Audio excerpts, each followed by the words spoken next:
We're back. Season 2 of Good Night starts right now. So what did we miss the last couple of months? Well, last week O.J. Simpson got a Twitter and told all of his followers that he's got a lot of getting even to do. And if that wasn't ominous enough, he tweeted almost 25 years to the day of the infamous murder of his wife and the subsequent low-speed chase. He swears he plans to use his Twitter account to spread positivity, but he's not off to a very good start. His foray into Twitter comes after a 9-year armed robbery prison sentence. I think it's safe to say the juice is loose. In other horrifying Twitter news, Bill Cosby somehow tweeted from jail to celebrate Father's Day last week. The comedian tweeted in support of fathers around the world and included a classroom lecture recorded in the 1970s regarding slavery and African American fatherhood. The tweet ended with the hashtag #FarFromFinish, a bold thing to say for a convicted 81-year-old with 9 years left on his sentence. Now, it's more than likely that someone other than Bill Cosby runs this Twitter account and tweeted it for some reason, but speech-to-text does exist. And with the picture of Cosby saying, "Hey, hey, hey," into a phone while in prison, does a better job of summing up 2019 than I ever could. In more horrifying news, a recent study published in the BBC purports that younger people are growing horns in the back of their head due to increased phone usage.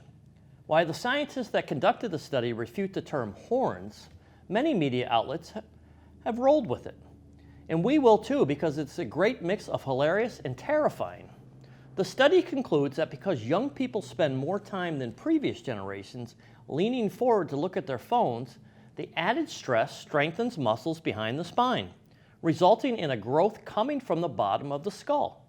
Many in the field have been quick to refute the study, citing that there is no clear correlation between phone use and the horns, and many say that posture alone is not enough to make such a change in bone structure.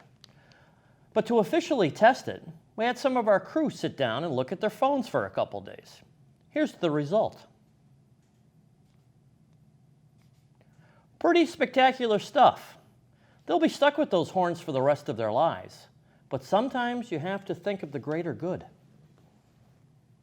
In sports news, the Toronto Raptors won the NBA Finals for the first time in franchise history while we were on break, and Canada collectively partied, including rapper Drake, who celebrated the win with 2 new songs. However, it seems that nobody celebrated harder than head coach Nick Nurse, who was brought out to perform at a sold-out show in Toronto. The band in question, the famous Canadian outfit the Arkells, accompanied Nurse for a rendition of a Stevie Wonder song. Nick Nurse killed it, and on stage, despite reportedly being very nervous before going out. We have also gotten word that Brad Stevens has begun practicing the guitar in hopes that he'll get the opportunity to play with the Dropkick Murphys when Boston wins the championships. But with the way this offseason is going, I doubt that he'll get a chance anytime soon. In entertainment news, the new series Good Omens has caught some flack from Christian groups this week. The series follows an angel and a demon as they team up to stop the Antichrist. The website Christian Return to Order put forth a petition demanding Netflix remove the show, citing its banal deception of Satanism, the fact that God is voiced by a woman, and other things that really just don't matter, because it's a TV show. The petition amassed over 20,000 signatures and drew a few eyeballs, including that of Netflix itself. The only issue is that you can't watch Good Omens on Netflix, because it's not a Netflix show. It's an Amazon original series. The Netflix and Amazon Twitter accounts had some banter back and forth celebrating the hilarity of the petition, and even screenwriter Neil Gaiman chimed in after being left out of the conversation entirely and wanting some streaming numbers of their own. We're being told that Hulu has commissioned a sequel to The Passion of the Christ, starring Tyler Perry as Jesus. We'll see how that one shakes out.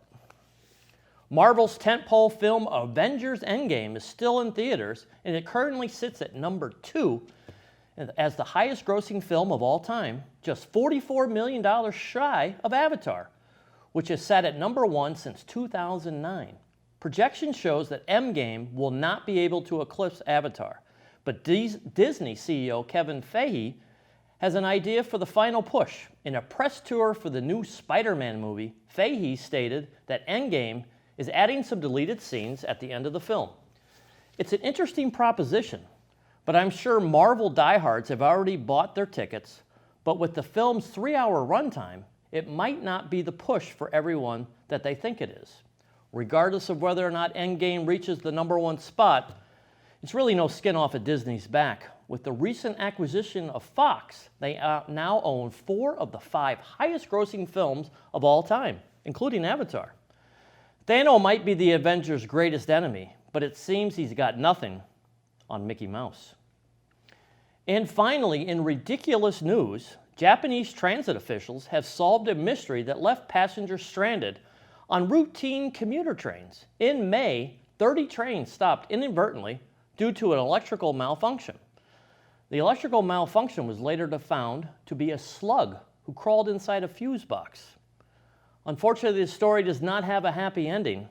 According to the BBC, its electrocuted remains were found lodged inside equipment next to the tracks. Rest in peace, Japanese train slug. We're going to kick off one of our new segments, introducing Lucy Burge with This Week in Music History.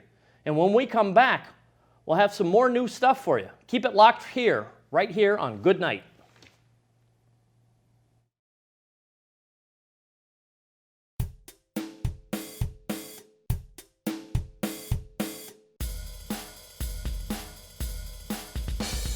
This is Lucy Burge with Good Night's This Week in Music History.